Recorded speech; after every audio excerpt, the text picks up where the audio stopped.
Flebara che ana muso demse ani mabakoro kamba obela jelen fo bafla be ka arajo ame ulu fo bi sogomada na minye majura tv ye banamba konna na minye tuba konna na ka folita ga nyesi uluma biye araba ye tuwabu kalo tleta ani saba marsi samba fla ani muga ani nani sungalo ba jara ale fana tle saba biye doni ati toto foila ame dugaw ke ala ka nga bato kelo bela jele mine sogomada na école karabogo ulu ka bara mingara no oye école ko état généraux ye ananda do okumana ka dofo oka minye sungalo yere puma anga puma famba na talike ola kata se kurankoma ale ni Mali ani Côte d'Ivoire che amara a kuba fega janfando amaide anake Francis finitigi do ulu ni Côte d'Ivoire taw kala zolo no nyogona tengere la kaw fe anye kibaria munu sorola ana oda bela jeden tloka ama fo aw bema ko aw bismillah anga kuno foni ale keneka amara ante senge ante nyine minye ande mabawyi ambe ufoku walimando te azmir ma ku foku walimando mi makro west ku lufana foku walimando anga musoroba no oye jaba sidibe ama foka walimando madame Sall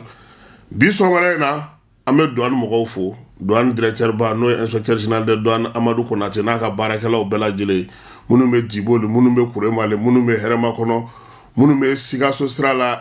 kafo munu me kaisrala katika ofe ame nunu bela jele fo ka douane mogo bela jele fo ku kwa unu che unu ka wuli ka jonu ka chestri bela jele na sebe directeur Sekou Dissa amba fana fo ka wala mano aka chestri na aka tibinanjala sori kemeso amdalai asei bada sori baiba meri di district konna na anga foli be sen nunu bela jele ma kuni chesiri uni timinanja amara ko glasi ko kara kata banani e babako konna na de glasi o soroli gela le no ye kelenye amara ne bina mogo hakila jigi degu imbete kurango de wa kurango ina e hakili tala yani ministri ka boka kuma ko siterni biduru ni kononton ko o kara chogodi kuran ngafsa doni ministri kumana do fara la gelayaka o kofe chogoni minye maw minali na chaya do fara la gelayaka conseil na energy directeur boraga kuma do fara la gelayaka amara we programme bo do fara la gelayaka ngamba fo jongo ala we programme mbo ube ka respecter allo ya soro akurante ma wasa ina fo be ga lanyini chogomi u kon be ka respecter en fanfé sawula we munu fo abena olu erula en woni fanfé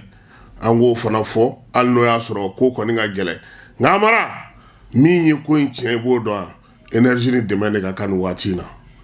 bo abe mo nyina fana ko fo chite ga ke fembe ga ke nga node bina bo doni degun gele yin barka ka bo kojugu laidu munu tara ubina na time nga aka gele de fogata fa aka gele c'est comme si ça evita fin sans kana kibina afere non seulement était tono soro nga ibe bin kuma otuma énergie kelo no dinga bade ye mingere ni koni kataba nani do da adegun ka cha akoka gele nga bara munu me sena uyu jigida fen chamanga alaidu be kana time doni tiɲɛ do bi ala ko tiɲɛ an bɛɛ b'a degun kɔnɔna na maliyɛn fosi tɛ yen hali groupe ni pano bɛ minnu bolo amara bɛɛ lajɛlen b'a dɔn k'a fɔ ko gɛlɛya bɛ kuranko in na nka min bɛ ka kɛ fana anw ɲɛ bɛ a la an bɛ k'a lajɛ u fɛ ni fili yera la don o don k'u y'a jɔ ko layidu tɛna timɛ an b'a fɔ maliyɛnw ɲɛna k'a tɛ ka timɛ a tɛ ka taa sira fɛ nka jamanakuntigi yɛrɛ kɛlen don k'i ka dileki bɔ a kan na zen amara ka ko in ta ba la yaasa layidu minnu fɔra olu kow mana don mauka ado angon me nye folo mi nye ala folo o ye ka fo o ye courant tigɛ cogo min fɔ a bɛ ka sabati yɔrɔ caman na i n'a fɔ o y'a fɔ cogo min na an bɛ dugawu kɛ dɔ ka fara o hakɛ kan o heure kan yaasa mɔgɔ bɛ se ka lafiya cogo min n'o tɛ nin waati in na a ka gɛlɛ bɛɛ lajɛlen de ma o gɛlɛya kelen hukumu de kɔnɔna na amara jɛgɛfeerelaw y'an wele i b'a dɔn k'a fɔ ko bi na min ye tiɲɛbani ye olu jɛgɛfeerelaw olu ko k'olu kamana gannen don kununko an tilalen émission na u ye wele bila ka na an ka jɛ ka a ba kelen lamɛn a ko kelen bɛ kuran ko la o bɛ k'an tɔɔrɔ bi kosɛbɛ dɛ anw bɛ cɛbanin de Kasim ni kuran nana anw fɛ 9h i b'a sɔrɔ a bɛ tigɛ 14h n'a tigɛla 14h fo o dugusajɛ 9h ou bien 8h sa an ɲɛ tɛ da kuran kan tuguni n'a fɔla anw sigiɲɔgɔn quartier kabala ninnu i b'a sɔrɔ kuran min na ye 6h fo su 2h n'a bɛ tigɛ en plus n'a tigɛla 2h i b'a sɔrɔ a bɛ tila ka na 6h ou bien 7h tuguni fo su 2h tuguni cɛ ko in bɛ k'an tɔɔrɔ dɛ an yɛrɛ ye feerekɛlaw de an ka frigo kɔnɔ fɛn bɛɛ bɛ ka tiɲɛ jɛgɛ sɔgɔmada na an yɛrɛ y'an ka frigo dayɛlɛ jɛgɛ kasa a bi ka don an yɛrɛ nun na cogo fo client yɛrɛ dɔw jɔra ko client aw ka jɛgɛ in bilama a ma nɔgɔ dɛ ne ko n ko client a yɛrɛ ɲɛ b'a la courant tɛ yen ni courant tɛ yen a bɛ kɛ cogo di jɛgɛ carton joli an yɛrɛ hakɛ min fili dan foyi t'a la vraiment courant ko in tiɲɛ yɛrɛ la a bɛ k'an degun dɛ a bɛ k'an degun ka se niveau ma n'ala tɛ maa si t'a dɔn wallahi i b'a sɔrɔ moins ni courant min na hali n'a bɛ se ka 12h kɛ ou bien n'a bɛ se ka heure 12 heure 11 ninnu kɛ o bɛɛ ka fisa dɔɔni mais courant yɛrɛ tɛ tɛmɛ heure 4 heure 5 a tɛ tɛmɛ o kan fiyewu a cayalen kɔni heure 6 n'a tigɛla o la ala ka fara o kan dɛ fo o dugusajɛ aw ɲɛ tɛ da courant kan tuguni vraiment ni sera k'an dɛmɛ ka solution kɛ nin ko in na a bɛ diya n ye dɛ wallahi hakɛtɔ bɛ kuma na m'aw bɛɛ lajɛlen fo aw ni timinandiya aw ka baaraw la ayiwa Amara nin ye tiɲɛ baninkaw ye ni ɲɔgɔnna caman de bɛ jamana kɔnɔ kunun ko n yɛrɛ taatɔ so n ye n jɔ Carrefour la n ko n bɛ glace san u ko ko 150 Amara jisuma min bɛ feere ji duruduru tani o ye 60 ye kangaliba kelen o min siri jimanani na o ye 20 ye tamaro den 2 o ye dɔrɔmɛ 10 ye o ye den kelen duruduru ye Amara mɔgɔ mun bɛ ka nin baara kɛ a bɛ ka taa mɔgɔ minnu fɛ minnu bɛ nin ko in bɛɛ lajɛlen na Amara a bɛɛ lajɛlen ye maliden ye wa a bɛɛ lajɛlen bɛ seli a bɛɛ lajɛlen bɛ sun wa a bɛɛ lajɛlen ko fana ko u jigi ko o ye jamana in ye ko ka se ka nɔgɔya kɛ Amara sɔgɔmada na natɔ n ye sukaro sɔngɔ ta sukaro min bɛ bɔ kɔ kan ka na yɔrɔ dɔw la a bɛ ka feere n'a fɔ a fɔra cogo min na 130 Mali ta in o kɔni o dɔgɔyalen don yɔrɔ caman na nin waati in na o ye 120 ye nka o tɛ ka ye ɲɛna kosɛbɛ butigi témoin olu numéro tɛ ka don an kɔni b'a ɲini jamana ɲɛmɔgɔw fɛ kuma tɛ minnu ministre mun bilalen don nin ko in kunna tiɲɛ dɔ wulila ka yaala suguw kɔnɔna na dɛ u taara jagobatigiw lajɛ Amara mais u ka sɛgɛsɛgɛli dɔ fara a kan hali bi parce que minɛnw bɛ yen nka fɛɛrɛ min kɛlen don o kɛlen don ka kɛ ka minɛnw dogo maaw dun mago bɛ sukaro ninnu na sisan bɔrɔ kelen n y'a sɔrɔ yɔrɔ dɔ la ko 70,000 50 n'i y'o jate minɛ o kilo o tɛna d'i ma fo 140 150 ɲɔgɔnna na o bɔrɔ tɛna k'o ye o kilo tɛna k'o ye nin degun damantan de bɛ jamana in kɔnɔna na bi sɔngɔw olu tɛ ka labato dɔ bɛ ka fara fɛnw sɔngɔ kan mɔgɔw ka sɔrɔw tɛ labɔli kɛ nin bɛɛ lajɛlen na Amara min ye ko in juguman yɔrɔ ye an bɛɛ lajɛlen ko an bɛ seli an bɛ sun an jama fanba nka an yɛrɛ de bɛ ka nin kɛ ɲɔgɔn na e k'a lajɛ glace den kelen 150 Banankabugu rond-point na wa yɛrɛ fana bɛɛ t'o sɔrɔ dɛ Amara bɛɛ t'o sɔrɔ dɛ kangaliba dɔrɔn tamaro den kelen dɔrɔmɛ 5 an ka sirala ɲɛ koyi lahara bɛ yen koyi i bɛ nin fɛn fɛn sɔrɔ k'a bɛɛ mara i n'a si tɛ taa kiyama an ka sirala ɲɛ mɔgɔninfin i kan ka ko dɔ kɛ ko dɔ kama i kan ka ko dɔ to ko dɔ kama nin wari a tɛ foyi ɲɛ a tigiw ye u kɔni bɛ mɔgɔw tɔɔrɔ nin wagati na u bɛ mɔgɔw degun mɔgɔw b'a sa gɛlɛya la sabula se wɛrɛ foyi t'u ye mais u ka miiri dɛ nin tɛ gouvernement ye nin tɛ foyi n yɛrɛ de ɲɛ ye nin ye kunu Amara Banankabugu rond-point na u b'a fɔ min ma ko terminus kɔrɔ yɔrɔ n'i tɛmɛna cour d'appel la kori min bɛ yen foyi tɛ se ka san wa i b'a dɔn u bɛ min fɔ ɲɔgɔn ye ko n'olu m'a feere nin na nin wagati na ko ni nin wagati tɛmɛna ko mɔgɔw tɛ girin a kan o si tɛ kojuguba yɔrɔ ye dɛ i bɛ glace san mɔgɔ min fɛ kɔrɔlen d'habitude e de b'a san e y'a ka client ye a b'a jɛ e la k'a di mɔgɔ wɛrɛw ma carré kɔnɔnaw la i b'a sɔrɔ mɔgɔ dɔw bɛ yen olu bɛ na glace san i fɛ kɔrɔ kuma bɛɛ olu mana glace layidu ta amara suntiga mana se nu nana b'a fɔ ko glace bɛɛ feerela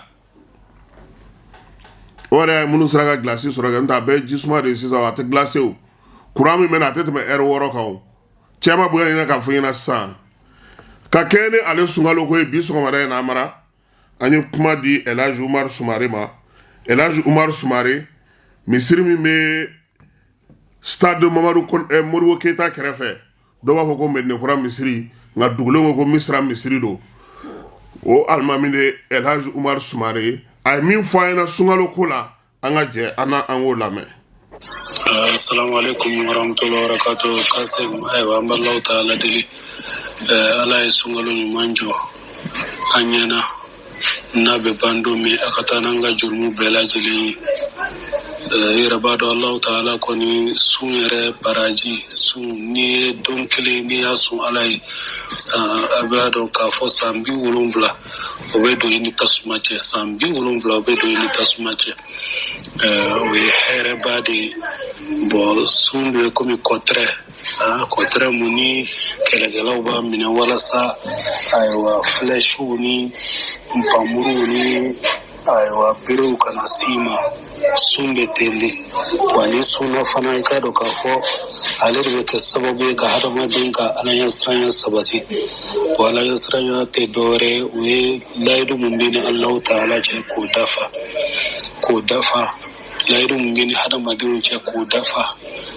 o de kosɔn kuranɛ kalanw ayiwa mun ye sun yɛrɛ ye ka kuranɛ kalan ka zikiriw caya ka sinjiw tugu a kɔnɔ ka cɛ ka bɛn ka dilan hadamadenw cɛ k'o dilan nin bɛɛ lajɛlen ye baara ɲumanw de ye maa dɛsɛlenw k'olu ka tɛmɛ yatimɛw ka ladon muso minnu n'u cɛw salen don ka denw t'u bolo ka nin bɛɛ lajɛlen kɔlɔsi k'i mabɔ kumalankolon fɔ la ayiwa yɔrɔ lankolonw taali k'i mabɔ bɛɛ lajɛlen na parce que sun tɛ dɔrɔn k'a fɔ adamaden kɔnɔbara ka sun ko ɲɛ bɛ sun tɛgɛ bɛ sun ayiwa sen bɛ sun nin bɛɛ lajɛlen de adamaden kan kan k'i yɛrɛ minɛ ka bɔ fɛn o fɛn n'a bɛ na ni defo ye sun na i k'i mabɔ a la o de ɲininen don an ka surtout an ka adamadenw cɛ dilan an ka adamadenw cɛ dilan dɛsɛbagatɔ minnu b'an cɛ la n'a y'a sɔrɔ fɛn b'an bolo an k'olu ɲɛji cɛ ka d'a kan ayiwa masa ta'ala masa mun don a man kɛ kelen ye an mago jɔlen don ɲɔgɔn na an k'an jilaja dɛ ka d'a kan adamaden mana fɛn o fɛn sɔrɔ diɲɛ na n'i ma lahara sɔrɔ fu de b'i bolo mais ni i ma fɛn yɛrɛ sɔrɔ diɲɛ na mais n'i ye lahara sɔrɔ i k'a dɔn k'a fɔ awa e de ye mɔgɔ ye mɔgɔ min ni Alahu ta'ala ye nin yɔrɔba d'i ma kuranɛ kalanw i t'a sɔrɔ dɔw tɛ kuranɛ dɔn k'a kalan a tigilamɔgɔ i bɛ Alahu ta'ala wele n'a a ka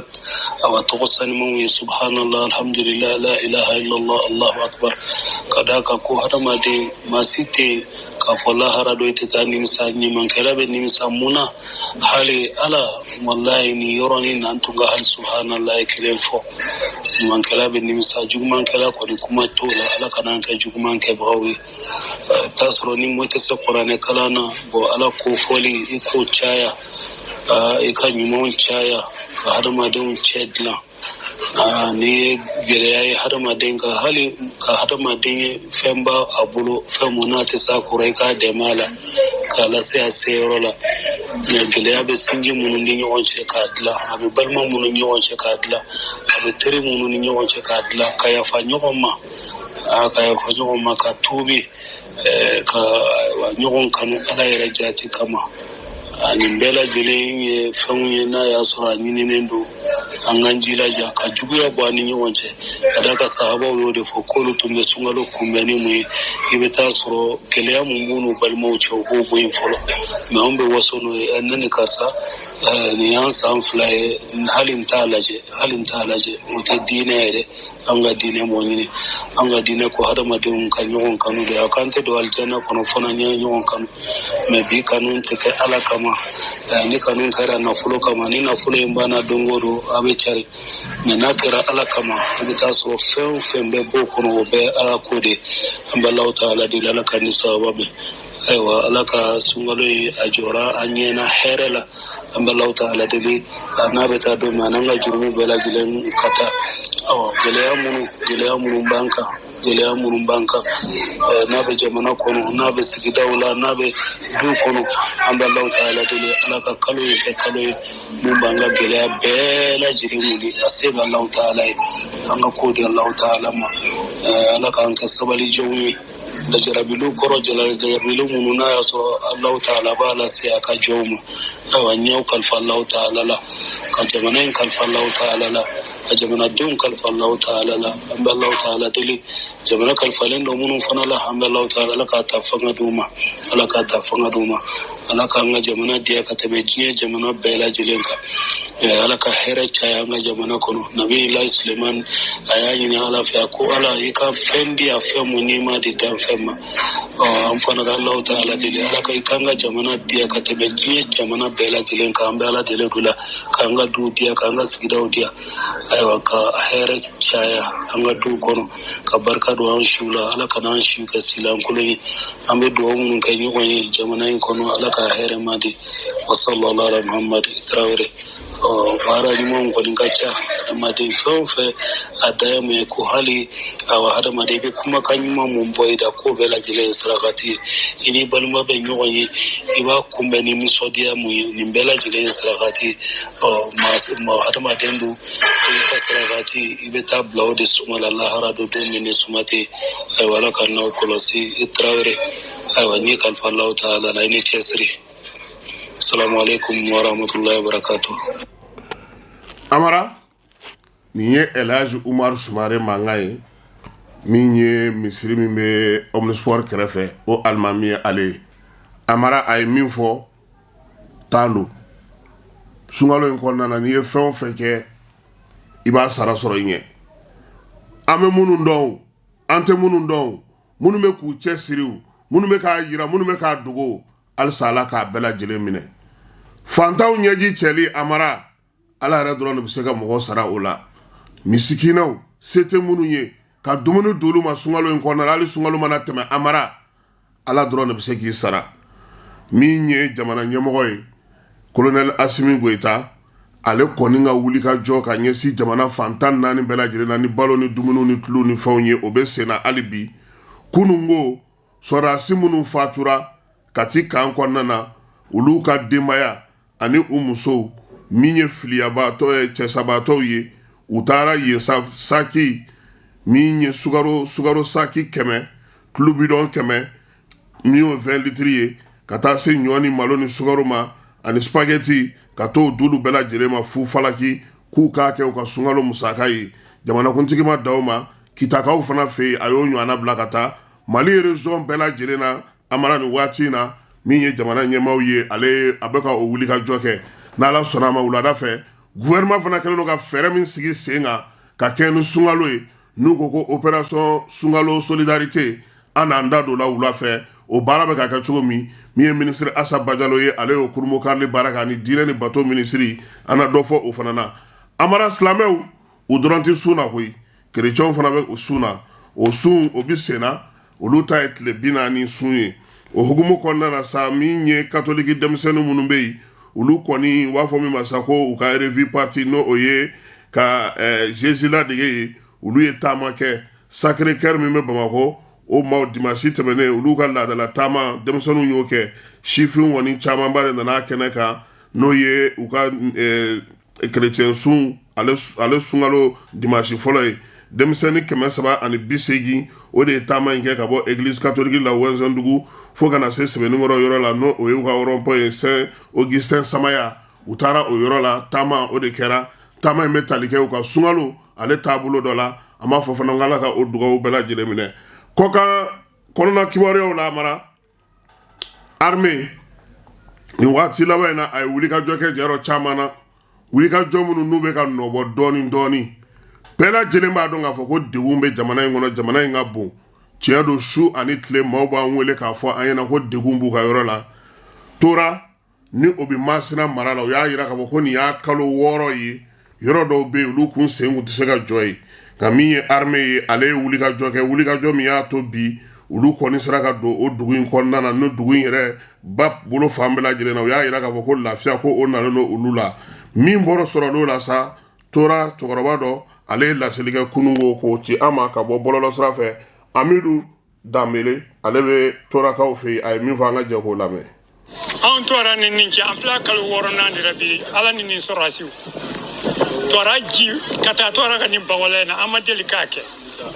tora ji an ma deli k'a sɔrɔ k'a mɔ nin sɔrɔsiw nalen de bi anw sera ka bɔ ka taa nin ba in na an taara nin ba in mɔ a barika ala a barika Asim Keyita a barika ala a barika Asim ye sɔrɔsi minnu bila ka na u ka baara filɛ dɛ u ye baara min kɛ an ka dugu ye a tɛ ka lagali diɲɛ na tora bɛɛ bɔlen filɛ bi nin ba in min filɛ nin an filɛ kalo 6 de la bi ma tɛ ka se nin bagɔla in na nka bi tora ka tolen filɛ bagɔla in na hali n'an tɛmɛtɔ la n'i ko bɛ tɛmɛ nin dugu fɛ u bɛ kisɛ k'i la tora yɛrɛ kɔni dangan yɛrɛ tɛ maa ti ka na na mɛ bi e ka nin sɔrɔsi ninnu olu nalen olu ye fanga to an ka dugu la u ye ni falen an ka dugu la u y'an nisɔndiya hali bi hali sini i ka fanga d'an ma dɛ Asimu an b'o de f'i ye i ka nin sɔrɔsi an b'o fɔ dati foli min na an b'o fɔ dati foli min na i ɲɛ tɛ bagɔla la maa kun tɛ se ka tɛ nin bagɔla la bi jama kɛlen k'a fa k'a sababu kɛ sɔrɔsi Asimu i ɲɛ t'o la bɛɛ de ni filijɔ bɛ jigin bi bɛɛ de bɛ kan ka taa mɔnikɛyɔrɔ la bi nin ba in min filɛ nin musow filɛ nin denw filɛ nin cɛw filɛ nin an bɛ ala deli an bɛ kira deli hali bi hali sini ala ka fanga don fanga na ala ka fanga don jamana na an b'a ɲini Alahu Taala fɛ ala ka fanga don fanga na ala ka fanga don jamana na an ka nin yɔrɔ ni nin cɛ nin ne y'a kalo 6 ye maa si ma se ka se nin bagɔlɛ na ne nin sɔrɔsiw tɛ Asimi ka sɔrɔsi minnu nana u y'an kunna wolo o y'an kunna wolo o y'an ka dugu hakili sigi hali bi hali sini an bɛ dugawu k'a ye ala ka fanga ala ka barika don ala ka fanga ala k'a jidi ala ka sɔrɔsiw ala k'u jidi ala ka sɔrɔsiw ala k'u ta ɲɛ an y'a ɲini Alahu Taala fɛ ala ka jamana yɛrɛ bɔ nɔgɔ a barika ala a barika kira aw ni ce ani baara ala k'a to an kɔrɔ hali bi a ka to an kɛrɛfɛ de ko ɲɔgɔn n'aw taara an ti lafiya dɛ ala sago aw sago aw ni ce ani baara. Amara ni ye nisɔndiya ye an b'a ɲini ala fɛ ni ɲɔgɔnna ka caya an ka jamana marabolo bɛɛ lajɛlen na Mali ni Côte d'Ivoire dancɛ la an ye kibaruyaw sɔrɔ k'a fɔ ko k'a daminɛ dimanche sufɛla la ka na se kunungo ma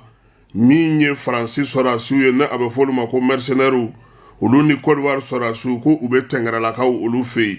dugu min don ani Mali kɔni bɛ dancɛ bɔ ko kun jumɛn na ni waleya in bɛ ka kɛ munna Côte d'Ivoire sɔrɔsiw olu ka kumakanw bɛ ka sɔrɔ bi diɲɛ sɔrɔsiw fɛ n'u bɛ ka nin kumakan mɛn k'a dɔn k'a fɔ ko u ni Faransi sɔrɔsiw bolo bɛ ɲɔgɔn bolo ko kana se fo Mali ale ni Côte d'Ivoire dancɛ la dugu min bɛ n'o ye tɛngɛrɛla ye ko armée malienne k'a kan ka dɔ fara a ka cɛsiri n'a ka timinandiya kan k'i hakili to a yɛrɛ la ko sabula nin waati in na nin waleya ninnu kɔni bɛ sen na wa dugu in kɔnɔna fana kibaruyaw y'a yira k'a fɔ maa caman ɲɛ sigara maa ninnu kan nka u nakun ye min ye u kan ka baara minnu kɛ k'o dɔnnen tɛ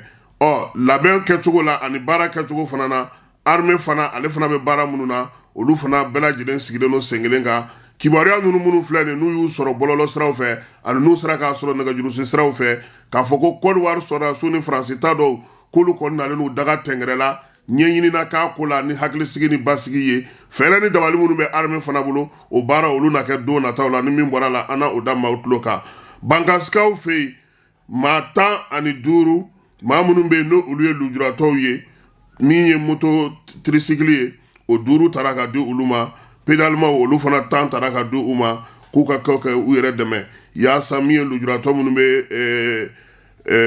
bankasi kɔnɔna na sa dɛmɛ kɔni kɛra olu ye mars kalo tɛmɛnen min ye dɛmɛ in ye a bɔra jɛkulu min yɔrɔ sa o ye jamanakuntigi yɛrɛ ka œuvre sociale ye ko waleya in kɛ kun ye k'a yira lujurabatɔ minnu bɛ bankasi kɔnɔna na ko jamana ɲɛmaa ko a ma ɲini u kɔ cogoya si la o de la nin donbolo ninnu taara kɛ u ye maa minnu bɛ n'olu y'u sigiyɔrɔ bila n'olu bɛ Gawo kɔnɔna na dɛmɛ kɔni taara ka di olu ma an sɔngokaw olu ye dɛmɛ 200 sɔrɔ min ye Gawo yɛrɛ kɔnɔna na maa minnu bɛ n'olu bɔra an sɔngo ka na waleya in bɔra maa minnu yɔrɔ sa o ye agriculture chambre maaw ye k'a tali kɛ k'a ɲɛsin u ma ko sabula nin waati in na u b'a dɔn k'a fɔ ko degunba bɛ ninnu kan sugu min tun bɛ sen na yen sa n'o tako filanan kun ye nin ye n'o y'u ka foire belebeleba in ye o kuncɛli de senfɛ sa min ye seko ni dɔnko ani an ka artisanat maaw olu de kɔni ye nin waleya in ta ka kɛ ka ɲɛsin maaw ma maa minnu kɛra n'u sigiyɔrɔ bila an sɔngo n'u bɛ Gawo kɔnɔna na ka dɛbɛn 200 in k'o ta ka di olu ma gundamukaw olu ka musow bɛ ka kalan kɛ kalan min bɛ tali kɛ yaasa musow yɛrɛ bɛ se cogo min na k'u jeniyɔrɔ fin baara kɛcogo ɲumanya la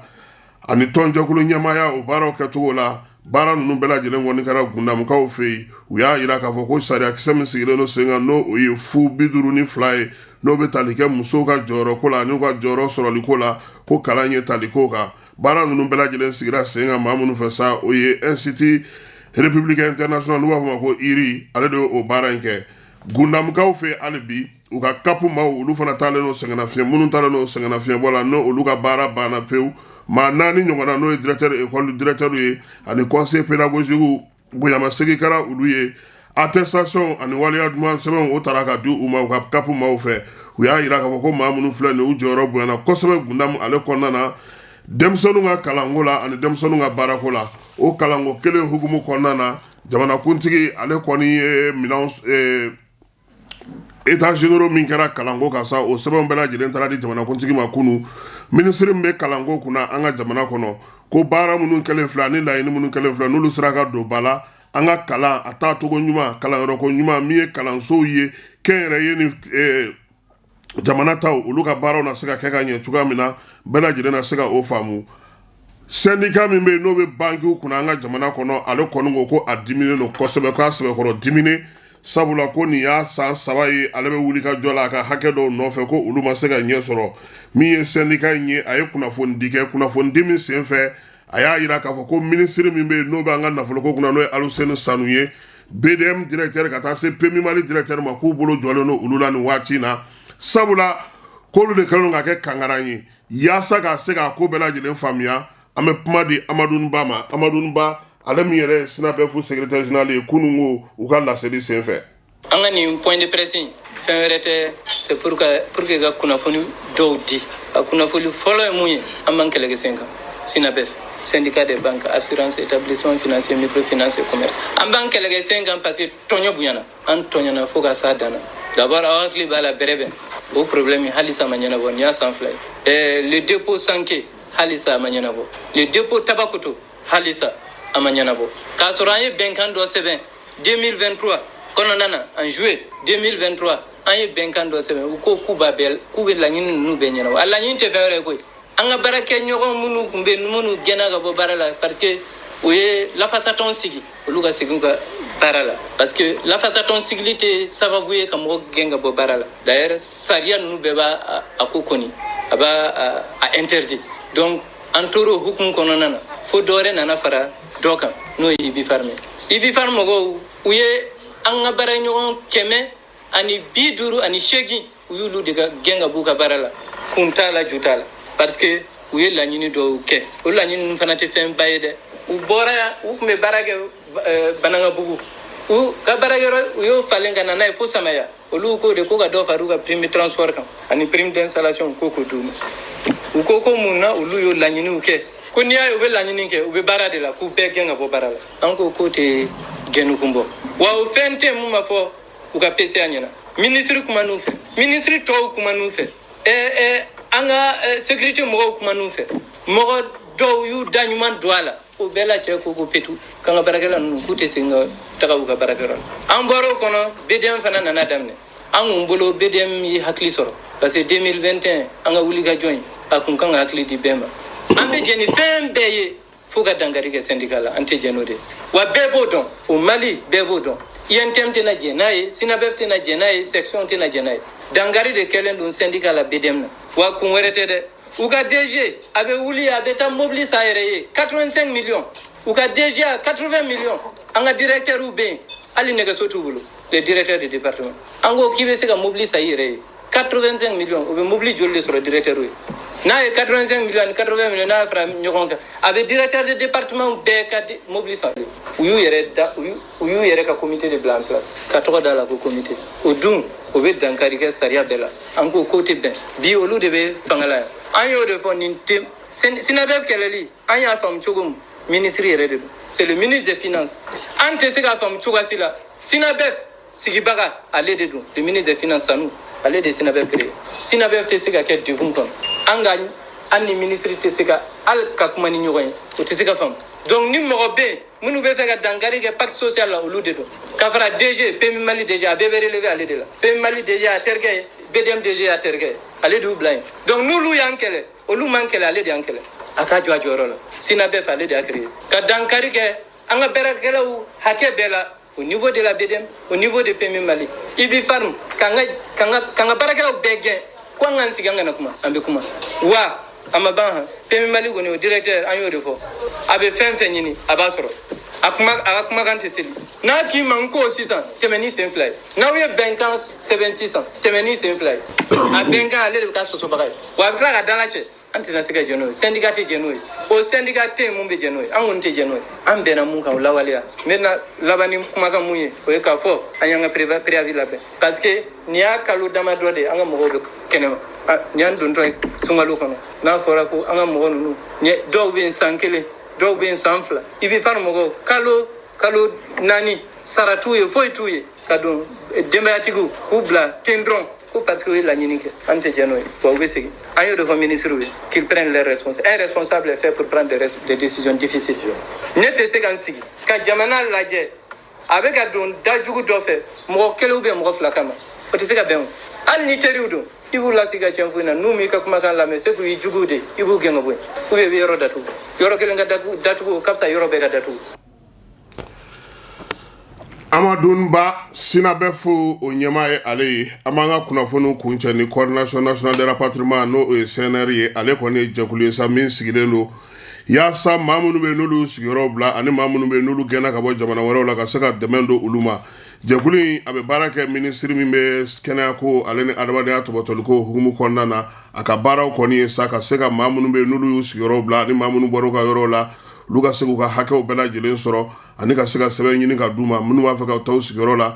wolosɛbɛn ko bɛ o la carte d'intégration ko b'o la fo ka taa se carte wɛrɛw ma mun bɛ se ka kɛ ka u mago ɲɛ k'u to u ka jamana minnu y'o bila o de hukumu kɔnɔna na sa min ye acte de naissance 400 ye o sera ka di denmisɛnninw ma segukaw fɛ segukaw fɛ maa minnu bɛ n'olu y'u sigiyɔrɔ bila o kɛra février kalo in kɔnɔna na coordination fana sera ka wuli ka jɔ kɛ min ye mars kalo tile 8 sa a ka siège la ka se ka kunnafoni di kɛ maaw ma a ye dɛmɛ ta ka don maaw ma maa minnu bɛ bi ni olu dɛsɛlen n'u ka denmisɛnninw ka kalanko kɔrɔ denmisɛnnin 50 min ye bureau yɛrɛ sa kɔni ye wuli ka jɔ fana kɛ ka se ka enveloppe fana di san 2024 in kɔnɔna na wulikajɔ ninnu bɛɛ lajɛlen kɛ k'u ye sa somɔgɔw denmisɛnw maa minnu bɛ n'olu bɛ degun kɔnɔna na ka se ka dɛmɛ ta ka don ma Bamakɔ ale ni fan bɛɛ lajɛlen fɛ u bɛ se k'u ka kalanw kɛ cogo min basigi ni lafiya kɔnɔna na baara ninnu bɛɛ lajɛlen a kɛ kun ye sa sifinnakaw ni denmisɛn minnu bɛ yen ni olu ye degun sɔrɔ Bamakɔ kɔnɔna na n'u bɛ yan n'u kɛlen don k'u sigiyɔrɔ bila dɛmɛ bɛ se ka don olu ma cogo min jɛkulu ɲɛmaaya ale bɛ Mohamed Lamine Kamara bolo a y'a jira k'a fɔ fana ko n'Ala sɔnna ma baara na don nataw la u kan ka baara minnu kɛ yaasa ka se ka mɔgɔw dɛmɛ u na tila ka olu bɛɛ lajɛlen da an tulo kan sɔgɔmada in na an ye kunnafoni min sɔrɔ o ye nin ye ka da aw tulo kan n'Ala sɔnna ma nɛgɛ kanɲɛ 18 waati Amara o b'a sɔrɔ kuran b'anw fɛ yan fɔlɔ wa programme na u bɛ kuran sɔrɔ an fɛ yan a t'a sɔrɔ yan dɛ aya o ya anw ta bannen a ko la fo sini sa kɛ ayiwa an bɛ bi ta bila yan fɔlɔ n'Ala sɔnna ma an na ɲɔgɔn sɔrɔ nɛgɛ kanɲɛ 18 waati ka se ka kunnafoniw k'olu d'aw ma